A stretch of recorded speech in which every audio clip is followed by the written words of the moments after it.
He's an old head. Youngins are really starting to get on my damn nerves. He's a purveyor of nonsense. He's a Georgia high school coaching job influencer. His favorite Bible verse is, Jesus wept. He's the man of constant sorrow, Chris Lamb. Yeah.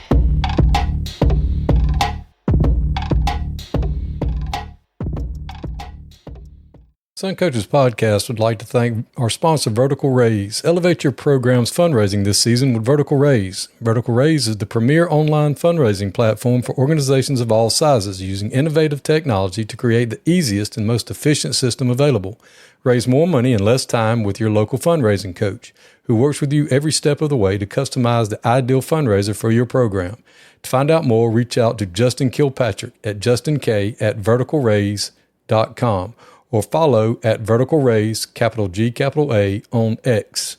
Justin Kilpatrick is a territory sales representative. His number is 229-860-0057.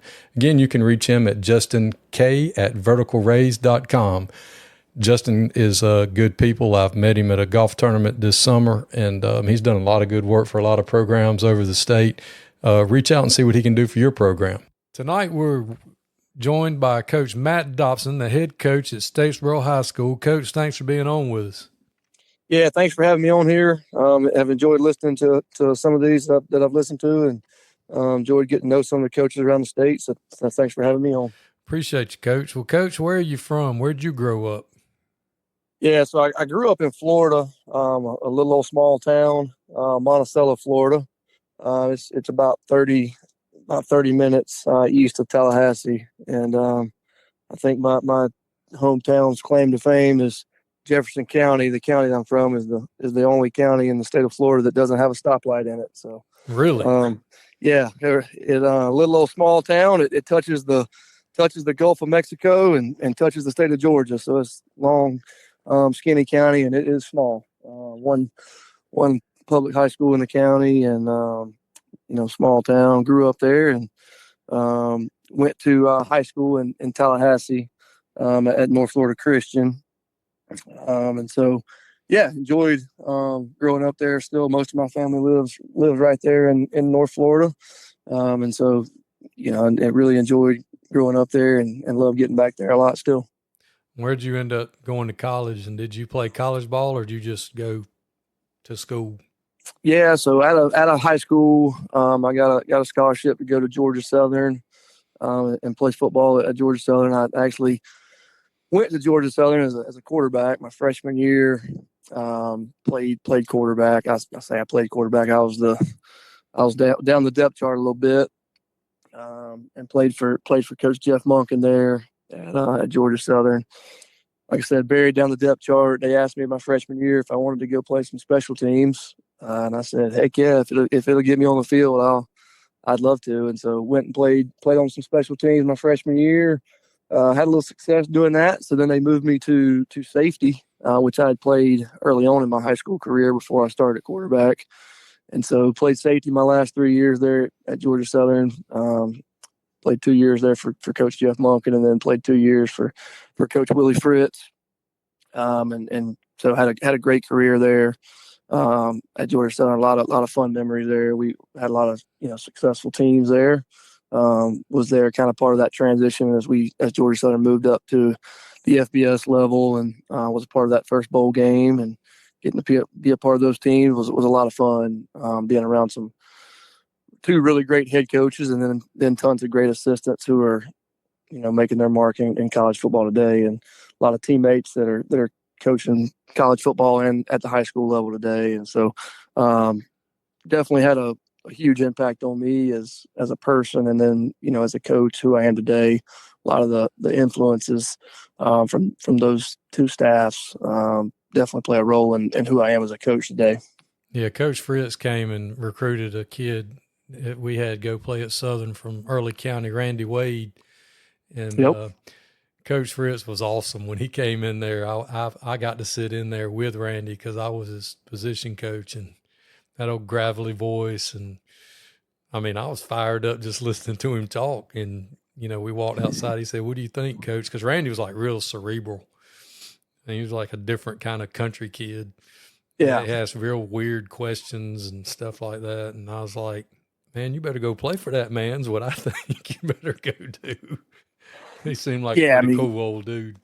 Yeah, he's good. And like, he just comes from a family of coaches and high school educators, and so he and then he obviously coached high school ball, and then coached at the junior college level, and then coached at the Division II, and like truly just grinded his way to where he's at now at Houston. And but I just felt like he could relate really well. Some coaches that have always been at the big time, I guess. They don't see things the way some other guys do, and so he was just so down to earth, and grateful for every opportunity he's gotten, and just relates to players really well. So coming out of college, what was your first job? Yeah, so my first job out of college, I went down to Cook County in Adel, and worked for Coach Bobby Jones. So my first cousin was an assistant principal at Adel at Cook County at the time. He's still there. He's the athletic director, AD now there at Cook County, and he's been at Cook County his whole career. He started at Cook County back in the late 90s. Was a coach, and then became defense coordinator, and then became athletic director, and then an assistant principal. So I grew up going to Cook County games when he was coaching as a kid. And then so Coach Bobby Jones was the head coach at Cook at the time. And him and my cousin, they started working at Cook the same year in the 90s. And so I'd known Bobby, Coach Jones there I'd known him for a number of years since I was a kid, really. And so when I got out of college, he had called and offered me a job to go down there and coach.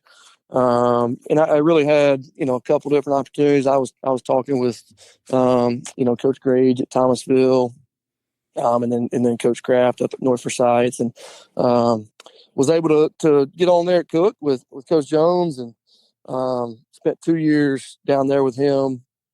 Really loved my 2 years there. Got to coach receivers my first year. Got to do that. And it was something that I never really didn't have much experience. I never played receiver. Didn't have a lot of experience in that area, but got to learn a lot. Just throwing it to them. Yeah, well, we had a 2,000-yard running back, so we didn't get a lot of balls thrown our way. We did a lot of mirror drills and blocking drills at practice. We were good at that. We learned how to be unselfish for sure. So, but I did that for a year, and then my next year, I moved over to the defense side of the ball and coached defensive backs, which is what I'd played in college and was probably more familiar with, and then got to coach the special teams, and loved that. Was a great opportunity there.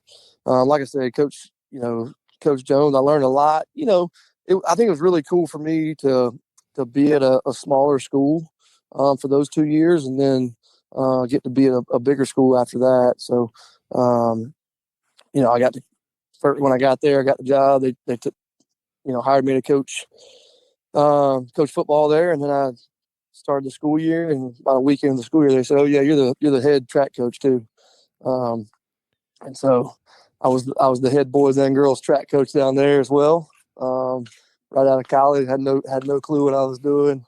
I ran track a little bit in high school, my freshman and sophomore year. And that was about what I knew about track. And so yeah, hired. Yeah, I was hired, and but it was really good for me just to get a little bit of head coaching experience on a much smaller scale.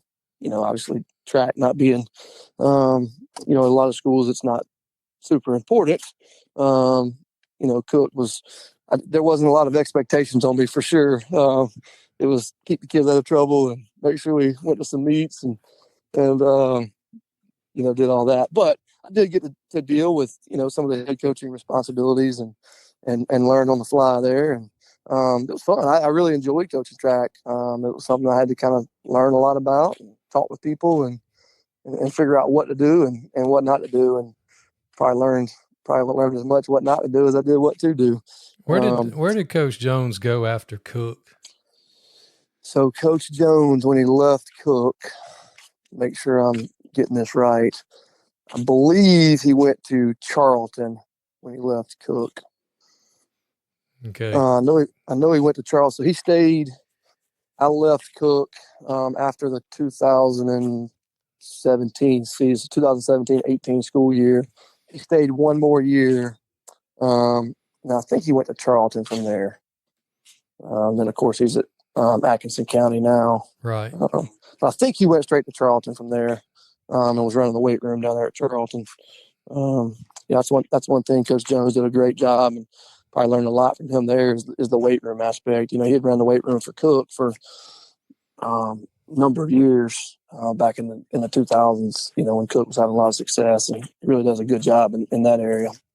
So where did you end up going after Cook?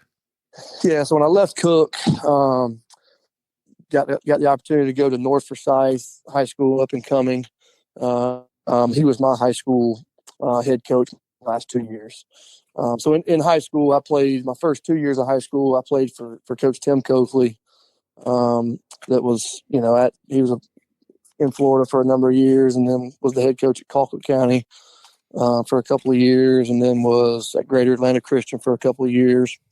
So Tim Coakley was our head coach my first 2 years, and then he left. I think that's when he left in the Greater Atlanta Christian job, I believe. And so Robert Kraft also played at North Florida Christian, and was at Colquitt at the time. He had went to Colquitt with Tim Coakley, and then was at Colquitt with Coach Probst at the time, and came and was our head coach, and absolutely loved playing for him. And we stayed in contact all throughout college, and really when I would come home from college, that like at the end of the spring semester, I would always go and help out at spring practice and just be around, just knowing I wanted to coach. And so, like I said, Coach Kraft had tried to hire me at North Forsyth in 2016. Part of the reason I didn't go then is I was on a provisional first 2 years. I just got a history degree at Georgia Southern, and so I completed like a master's an MAT program while I was at Cook. And in Forsyth County, they don't do much of that up there. And so once I completed my master's, I went up there where with him. My first season was the 2018 season. Coached quarterbacks that first year. And then the second year, our offensive coordinator left, and I got named the offensive coordinator for him up there. And then spent 5 seasons in total at North Forsyth with him, and really just a great coaching staff in general. Coach Kraft is if I had to say who's the most influential or my biggest mentor in the coaching profession, it's far and away Robert Kraft, and just taught me a lot about the profession and head coaching in general, and coaching and teaching, and just how to handle a lot of different situations. So learned a lot from him up there. Well, I imagine that culturally moving from Adel, Georgia to Cumming was a little different. It's a little different. It is a little different, for sure. And I think, I think it helped me a ton, for sure. I mean, just getting to be around, different types of kids, the cultural aspect for sure is about as different as you can get probably. But I think it just taught me a lot, about how to deal with different types of kids. That was probably, the kids in North Forsyth were probably much different than, what I played with in high school. obviously, what I played with at Georgia Southern, and then when I had coached at Cook. Yeah, very different. In a lot of ways, socioeconomic and just different types of kids, but learning how to relate and connect with different types of kids. But at the end of the day, it showed me that kids, no matter what, they just want to be loved, and they want to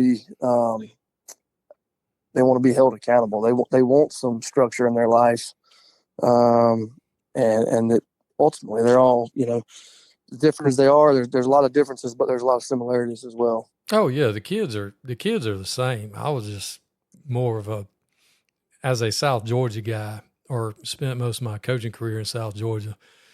I was just more of kids are kids. Yeah, they're going to talk a little different, and they're going to act a little different, as far as what they like and what they do. But they're still, kids aren't, they're whatever. But you go from, how long does it take you to get from Adel to Valdosta? Well, how far is it? Well, it's 20 miles. However many miles it is. You move to Cumming, 20 miles may take you an hour.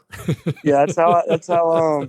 I've told people that before. I said, however miles it is, that's what you figure it's going to take to get there. Unless you get behind unless you get behind a tractor or something. Yep. You tell guys in North Metro that, they look at you crazy. Yeah, exactly. No, you get behind tractors. It's a thing. There's no doubt. I will say that, like, the north part of Forsyth County, it's constantly changing. It's changed in the 2 years since the year and a half I've been gone. It still had a little bit of that rural feel to it. You still had some farms and different things. Now that's quickly fading. Right. But you did have a little bit of that feel, at least.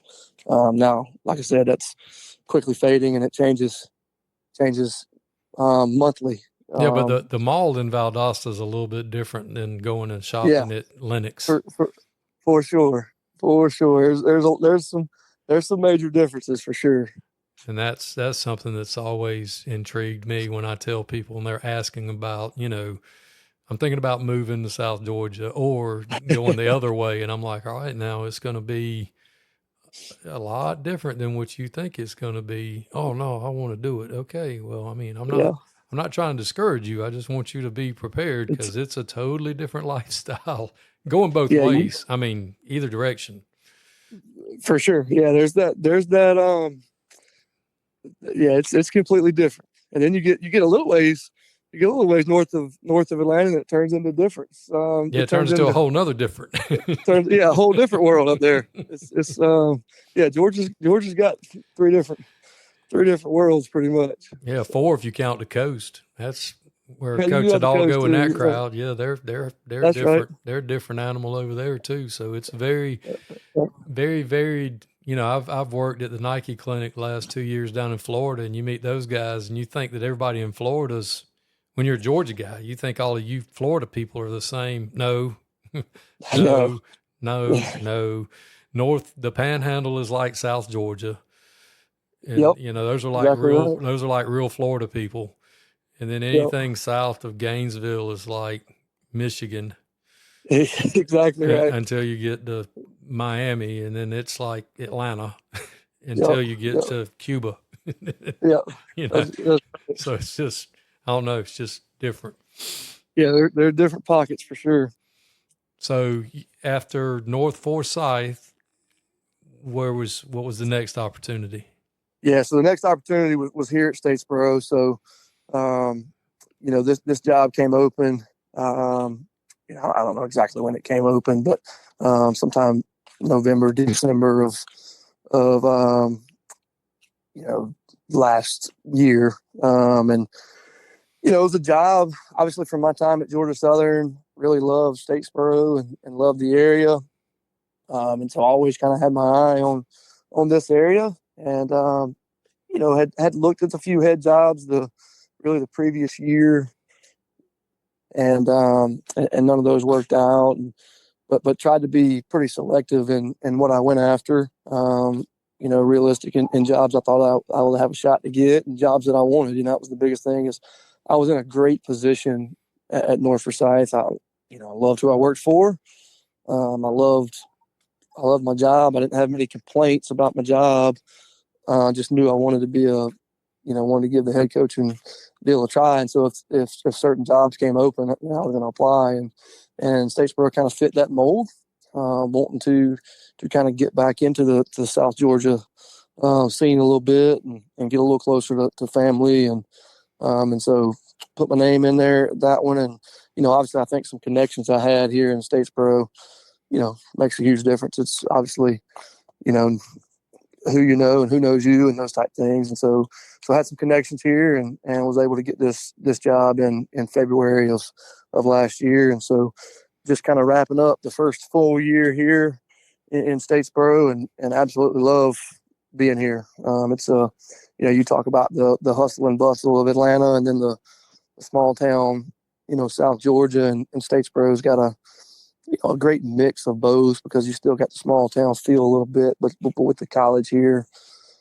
that brings, a lot of other things too, a little bit more things going on. And so we love being here.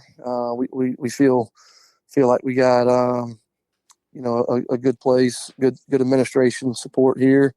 And so just really excited to be here. Well, that's awesome. And as a younger guy, from what I normally have on here, you're one of the young guys.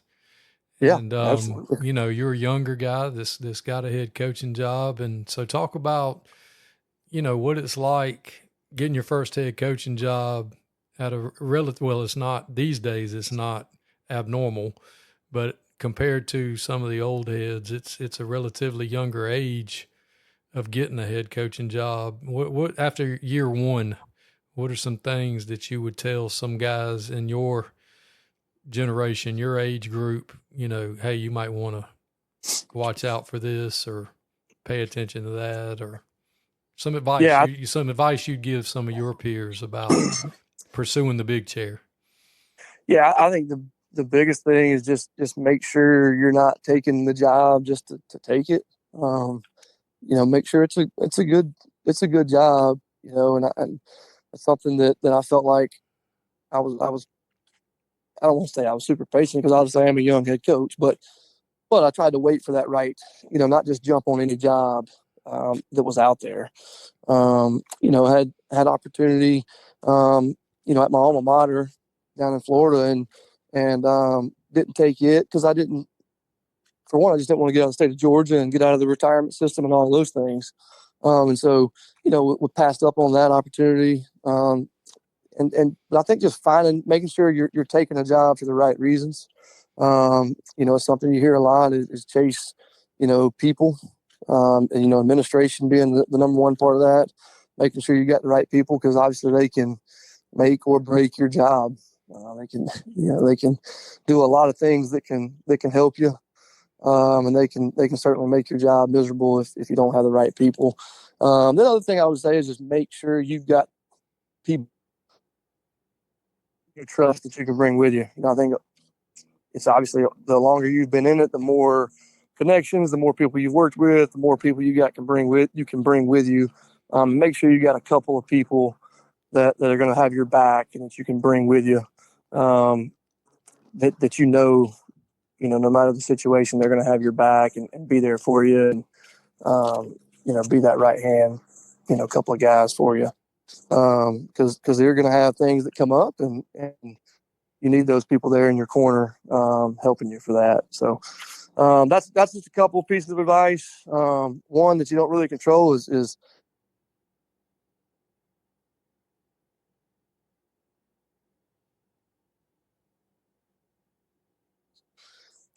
it is what it is.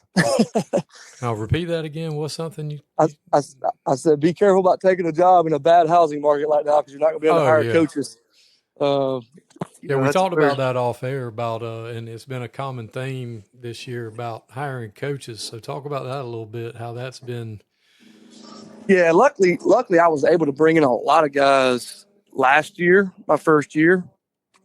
I was able to hire a lot of guys year one.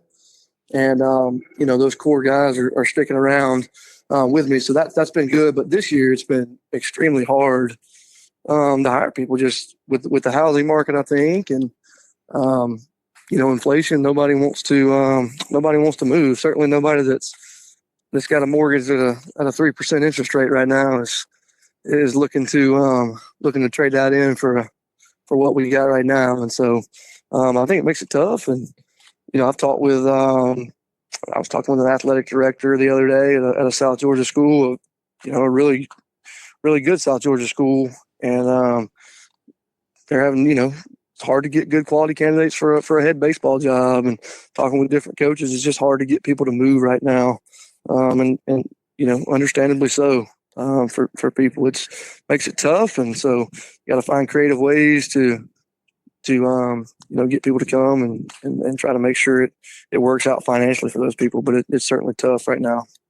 Yeah, there's so many jobs open right now. I just don't think there's as many people going into education as there used to be. And we're going to have to come up with some creative problem-solving solutions to these issues as we go forward. I mean, I'm on the way out, but as you go forward, you've got several more years left of this. As the years go by, if you can't keep your core group together and you have to go hire more guys, it's going to become increasingly more difficult to find people, quality people, especially that you'd want to cut loose with your kids. Yeah. To come in and work. Yeah. There's no doubt. I mean, I think there's, unfortunately there's more good people getting out than there are good people getting in. For some of those guys are retired, and some, I think some of them are just hanging up the coaching aspect in general. And so, it's unfortunate, and there's, lots of reasons for it. But the one probably good thing that we do have here in Statesboro is we're able to get some good young community coaches and guys that played high school football that are going to college that want to get into coaching. We got there's a good minor at Georgia Southern for coaching classes for students who want to minor in that, and we're able to get some guys from those classes to come help us. And a lot of times it's almost better to be able to get some young guys that don't know much, and you can kind of show them what you want. And if you get the right ones, they're eager to learn. We got a couple of good young ones on our staff right now that are still in college that are eager to learn, that are going to be good coaches. And so, that's one benefit that we do have here in Statesboro. Well, and you have the built-in benefit too of being a college football player, where you have a network, and you have, let's be honest, most of the guys you played with probably majored in things that lend itself to coaching. If that's what they decided to do. I mean, it's not like you played with a bunch of accountants. Yeah, sure. Yeah, absolutely. Yeah, I've got I've got a couple guys that I played with in college on staff, and so there's no doubt having that network and then having those different coaches that are coaching at different places throughout the state. Got a couple of teammates that are. Coach Dale McGee was an assistant, when I was at Georgia Southern, and then he's got a guy or two on staff that played with me in college. And so, I'm always telling those guys, hey, if you guys got anybody that wants to coach when they get out of college, let me know for sure. And so that's for sure a definite benefit of having those relationships. And being from Florida too doesn't hurt. I mean, you've got that whole area, and those guys, God bless them, not getting paid what they should be getting paid. You've got connections there as well. I mean, that's fantastic. Yeah, certainly. They you're seeing more and more guys make that jump, and you got able to hire guys from down there that are head coaches, and I'm able to pay them more money just to come up here and be assistants for sure. It's a definite bet. It's a shame for those guys down there. But a huge plus for us up here in Georgia. Well, let's talk about year one of the Statesboro Blue Devils. How did things go in your first year? Yeah, we started slow. Part of that was who we played. We played a really good non-region schedule. We played Effingham and played Glenn, played Wayne County, played Burke County, and so you talk about those four programs. You talk about great coaches with Coach Stevens and J-Bo, Wayne, and then Coach Hidalgo and Coach Ford, some really good coaches. And we got beat up a little bit in those non-region games. And then get into our region, and we were in a region with, Coffee and Ware. Obviously, Coffee being they were unbelievable this year, and just a super, super talented football team and physical. And so we finished third in the region to those guys, behind Coffee and Ware. And really battled a bunch of injuries, especially on the lines of scrimmage. We had tons of injuries up front throughout the year, and felt like we never played the same 5 offensive linemen throughout the year, and that hurt us. But then we were able to get into the playoffs as the 3 seed, went to Tucker in the first round, and we're able to beat Tucker up there in the first round. And so that was the first playoff win here at Statesboro in 10 years, which is hard to believe. Just, as successful as Statesboro has been throughout their history, it's hard to believe it had been 10 years. But got that playoff win against Tucker and went to the second round and played a good Harris County team and lost to those guys. But yeah, it was a good year one. I think we had winning the playoff games, obviously huge when it hasn't been done in 10 years. For some momentum, I think, building into the off season. Year one, trying to transition, offensively a little bit. Statesboro historically has been, run first, heavy run. We still want to be run first, but probably transition to a little bit more of a balanced attack that Statesboro has been in a long, long time. And so had some, bumps in the road with that transition. And then defensively, we switched it up a little bit from what they had been the previous few years with Coach Kaiser. And so, it was a year one. It was trying to just change things to the way we wanted them. Not the way that they had done them was wrong, but just changing them, the way that we wanted to do them, the way that we're going to try to run the program here. And so lots of changes. And you could see that throughout the year, but thought we really started playing our best ball the last couple of weeks in the year. And so which what you always want to see, but hopefully build off, year one, and hopefully we can, continue to find a way to get into the playoffs and make those playoff wins a little bit more regular. And how did spring go for you guys this year? Yeah, it was good. Once again, talked about those injuries up front with the offensive linemen. A lot of those guys are still recovering from some injuries, from surgeries in the off season. So we were without 3 guys who were returning offensive line starters, and then had one more get hurt during spring that started some games last year. And then we got one that we project to be a starter this year that was out. So we played in our spring game with 5 offensive linemen that are either projected starters or have started games for us out. So that's obviously a challenge in the spring, but it was a great opportunity just to get a lot of young guys reps up front. Yeah, you're developing depth, Coach. And that's what spring, I really don't care about the spring game itself. That's not, what's important. Right. And so some of those guys we didn't really need to see in spring. We had a couple of those offensive linemen that started 20 plus games in their career.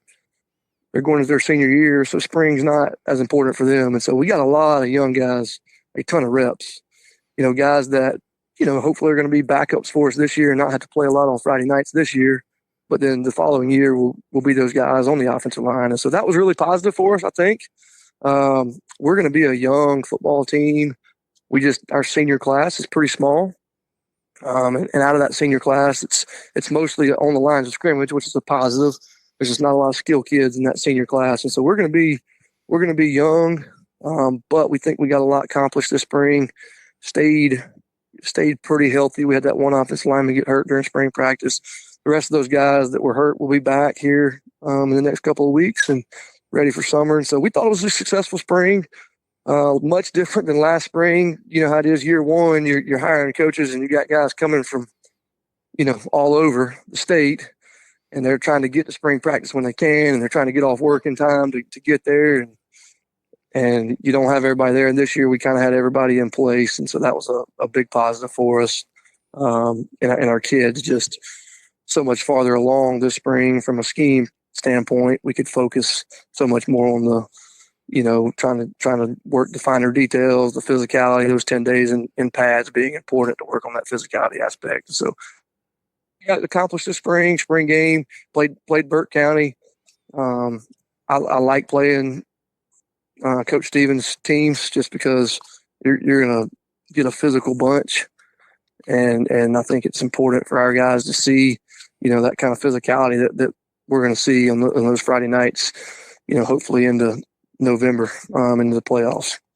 Well, and with us being able to have OTAs and all the 7-on-7s during the summer, I mean, you're going to get a lot more work too to see what you need to see. Yeah, absolutely. And so, yeah, we'll got plenty of time to get where we want to get to. But yeah, it was a successful spring, just getting some of these young guys reps. We're gonna play a young guy at quarterback. Depending on who it is, it's either gonna be a freshman or a sophomore. So we're gonna play a young kid at quarterback, and got them a lot of reps this spring, and got them some good action in the spring game to good film to watch and good stuff to learn off of. Well, who are some people that we need to be looking out for on your roster from Statesboro this year? Yeah, on the offensive line, we got like I said, some seniors. Adrian James is a young man that'll be back. He'll be a 3-year starter. We think he's going to be a college football player. Obviously, the recruiting world's crazy right now, but he's really talented on the offensive line. He'll play tackle for us, and then we got another guy, Hamp Harrelson, that we're getting back. He missed all of last season he had Liz Frank surgery on his foot. We're excited to get him back. He was a starter his sophomore year, the year before I got here. So we're excited to get him back for his senior year. So those two guys are going to kind of anchor us up front. And then we got some good young skilled kids. Keon Childers is a guy who really came on last year as a sophomore. Had a big touchdown for us in our playoff win against Tucker. He'll really start at receiver and get a lot of work in the secondary as well. He's kind of our big play guy.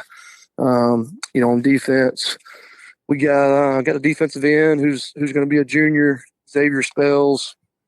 He's kind of the guy that makes us go up front. And then we got Rashad Chavers as a linebacker that's also a junior. Those two guys are going to kind of be the heart and soul of our defense. On that side of the ball. So we're not gonna have many seniors on the defense side of the ball, but we got some good young talent coming up. Those two guys being two of the more experienced guys that played a lot of minutes for us last year as sophomores. That's awesome. So what did realignment do for you guys as far as scheduling goes this year? Yeah, so we got placed in a big region. We're in a 9-team region. We're with Brunswick and Glenn, the two Effingham South and Effingham County, Bradwell Institute, and then 3 of the Augusta schools, Evans, Lakeside, and Greenbrier. So it's a really competitive region, with some good coaches in it. And so like I mentioned earlier, last year we played Effingham and played Glenn, and those two teams tied along with Brunswick for that region last year. And so it's good competitive football with some good coaching. And so we're excited to be in it. It's a little different for me. I've never been in a region that size. Most regions I've been in have been, 6, 7 teams. And so it's going to be a little different being in a 9-team region and having 8 region games. You got to have your team ready to go. Week 3, they start really mattering. And so a little different. Makes scheduling non-region easier. It makes scheduling non-region super easy, especially when we got Southeast Bullock here in the county that's kind of turned into a rivalry game over the last number of years. That makes one, checked off the list really easy, and then just having to find one more. And so makes it super easy. We're gonna play veterans in another non-region game. It makes it nice for sure. Yeah, that's right down the road from my house. Yep. Yeah, we're going to play those guys. It'll be a good, that's a region that we'll play in the playoffs at some point, I'm sure. Are they coming to you guys, or are you coming up here? They're coming to us this year, and then we'll go there the following year. Okay, that'll be cool. Yeah, it'd be a good playoff type, a playoff type road trip, and so it'd be good for us, and they should have a good team. I know they seem to be doing a good job over there, so it'd be a good matchup for us. And it's just somebody different too, for our kids to play that they're not as familiar with from the area and all. Yeah, Coach Ingram's a good dude too. They and it's funny you say that kids aren't familiar with them. I remember, some of the smaller schools, and you probably speak to this being when you were at Cook, they know when you're playing, Brooks County, or you're playing Early County, or you're playing Fitzgerald. They get that. But then when you tell them we're going to play Dublin, they're like, so. They don't know who's that. They don't give a crap about. They're good. So they don't even think about. We're not going to see these people at the mall. I don't know who these people are. It's crazy the mindset of kids like you're talking about. Like it's crazy that it just changes their mindset so much. Yeah, you take them out of town or out of your region, and they're like, who are these people? Like, never heard of them. Yeah, they've won 87 games in a row. Oh, okay. Well, they're fixing to lose one. Exactly. Can't tell them nothing. Yeah, that's exactly right. Or we had kids when I was at Turner County. We took them to camp, and we went to Laura S. Walker State Park in Waycross, and we get past Tifton, and some of them were like, which was only 20 minutes from Ashburn. They're like, I've never been past here. And I'm like, what? They're like, no, this is furthest this way I've ever been. And then you start talking to them. They're like, well, Coach, I've never been to Atlanta. And you're just sitting there looking at them like, you're kidding. I mean, you're sitting there, and then it hits you. A lot of these kids don't get exposed to the same things that, we were fortunate enough to be exposed to. So through athletics and through what we're doing, football and track or whatever else we coach, we're able to, expose these young people to just different things that, they may have a phone and the internet and all this other stuff, but actually physically getting to experience things. A lot of these kids from smaller rural places, they've never been to any of these places. Oh yeah, one of my favorite things in college every year was the first time we get on a plane each year to go to an away football game, which I had only flown one time before I got to college, so I wasn't some experienced flyer. I'd flown one time when I was 8 years old, and that was it. But every year we go on a plane, that first trip that we had to fly to in college, and it was always so much fun, guys who've never even, like you said, some of them never left the state, and they're getting on an airplane. We're about to fly to New Mexico, and that takeoff, some of them freaking out was always really fun. It would be like the A-team and Mr. T. You have to give them some milk before they go to sleep. Yeah, exactly. It was always pretty comical each year getting to see that. Yeah, it's one of the many things that's cool about doing what we do. You get to expose these kids to things that, and even today with them having a handheld computer in their cell phone, and you think they're exposed to all this stuff. And I mean, they are by looking at it, but actually, going somewhere and putting their hands on it. Yeah. Totally different. Yeah, for sure. It's, there's lots of different experiences like you're talking about that some of them have never done. And it's pretty cool to get to experience it with them for the first time and, show them some things like that. Well, Coach, we're very fortunate to have you on today and very fortunate to have you leading young men, as this profession definitely needs to pass the torch to the next group coming through. I know you're doing a great job in Statesboro. Year one's in the books for you. They say it's the hardest one. Look forward, you got that first playoff win, so you can check that box. taking the next step, going a little bit further this year, and can't wait to see what you guys have in store for us this coming year. Yeah, well, thank you for having me on, and thank you for what you do for coaches in our state, for sure. Thanks, Coach. If there's anything I can ever do for you, just let me know. Yes, sir. Appreciate it. Thank you.